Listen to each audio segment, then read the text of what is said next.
அனைவருக்கும் வணக்கம். தனது 2வது திருமணத்தை கோவிலில் நடத்தி முடித்தார் சிவகுமார். திருமணத்தில் மாப்பிள்ளை வீட்டார் பக்கம் 6 பேரும், பெண் வீட்டார் 3 பேரும் கலந்து கொண்டனர். சிவகுமார் ஊரின் நாட்டாமை, ஆதலால் வீட்டில் விருந்து ஏற்பாடு செய்யப்பட்டது. திருமணம் முடிந்து வீட்டிற்கு வந்தனர். மணப்பெண் விளக்கு ஏற்றி சாமி கும்பிட்டார். விருந்து சாப்பிட ஊரார்கள் வர ஆரம்பித்தனர். வந்தவர்கள் சிலர் இந்த பெண் மிகவும் கொடுத்து வச்சவள் என்றனர். சிலரோ பாவம் இந்த பெண் என்றனர். விருந்து முடிந்தது. இரவு நேரம் வந்தது. மாலதி இங்கே வா என்றாள் அவளின் அத்தை. ஐயா ரொம்ப நல்லவர், அவர் மனம் நோகும்படி நடக்காது என்றாள் அத்தை. மாலதி சரி என்று சொன்னாள்.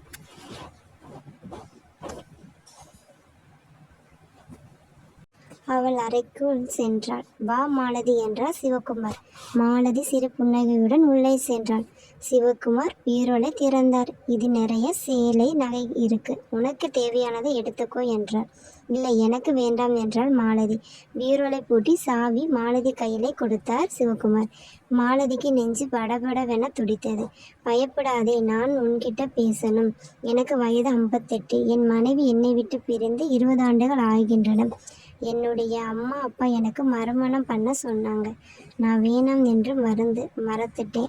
மாற்றான் தாய் கொடுமை என்னுடைய குழந்தைகளுக்கு வேண்டாம் என்று அவர்களுக்காகவே வாழ்ந்தேன்.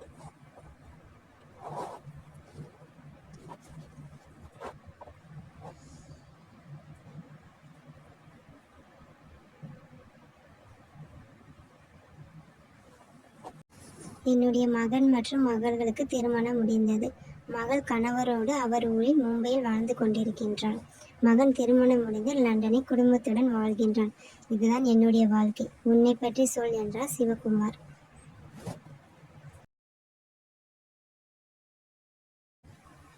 அவள் சற்று தயக்கத்துடன் ஆரம்பித்தாள். எனக்கு அம்மா அப்பா இல்லை, அத்தை மட்டும்தான். அவங்க தான் என்னை வளர்த்தாங்க என்றார். சரி என்றார் சிவகுமார். சிவகுமாரின் பிள்ளைகள் வந்தனர். அப்பா அப்பா என்று கூப்பிட்டு கொண்டே வந்தனர்.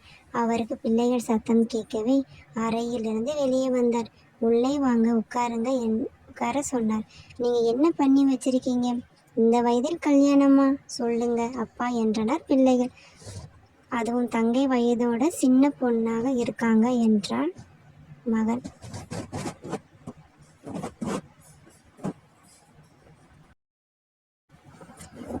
சிவகுமார் பதில் சொல்ல ஆரம்பித்தார். உங்கள் இருவரில் ஒருவராவது இந்த முதுமை காலத்தில் என்னை கூட்டிக்கிட்டு போங்க.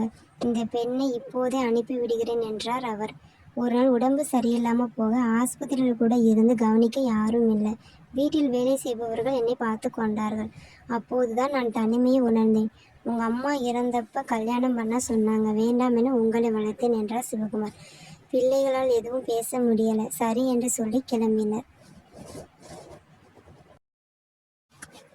மாலதி வா, உள்ளே போகலாம் என்று சொல்லி அழைத்து சென்றார். மாலதி, உங்க அத்தை சொன்னாங்க உன்னையை பற்றி. என்னை 2வதாக கல்யாணம் பண்ண யாரும் சரி சொல்லலை. உனக்கோ வயது 30. நீ எப்படி சரி சொன்ன என்று கேட்டார். அத்தை தான் என்னைய வளர்த்தாங்க, அவங்க கேட்க நான் சரின்னு சொன்னேன் என்றாள் மாலதி. உங்ககிட்ட ஒன்று சொல்லணும் என்றாள் மாலதி. சொல் என்றார் சிவகுமார்.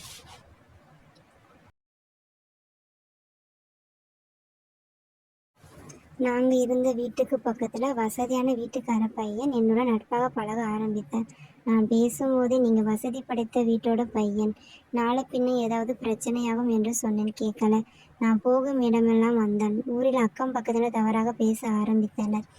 பின்பு அவன் என்னை காதலிப்பதாக சொன்னான். நான் மறுத்தேன். பின்பு கோயிலில் சாமி முன்னாடி சத்தியம் செய்தான். சில மாதங்கள் போனது. எங்கள் வீட்டில் ஒத்துக்கலவா, ஓடி போய் கல்யாணம் பண்ணலாம் என்றான் அந்த பையன். மாலதிக்கு ஒன்றும் புரியலை.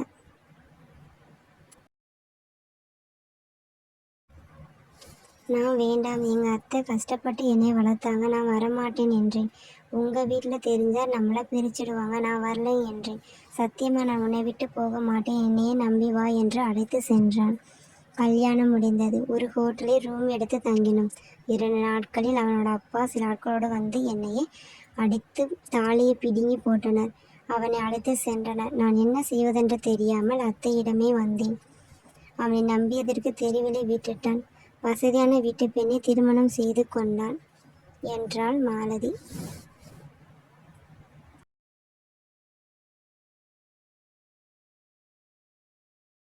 உங்கள் அத்தை சொன்னாங்க, நீ கவலைப்படாத, உன் வயிற்றில் குழந்தை வளர்வதையும் சொன்னாங்க.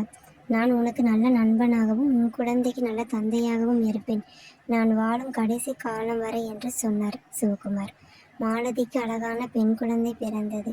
குழந்தையை நல்லபடியாக வளர்த்து இருவருமே சேர்ந்து கல்யாணம் செய்து வைத்தனர். அப்போது அவருக்கு 83 வயதுடன் நல்ல ஆரோக்கியமாக இருக்கிறார்.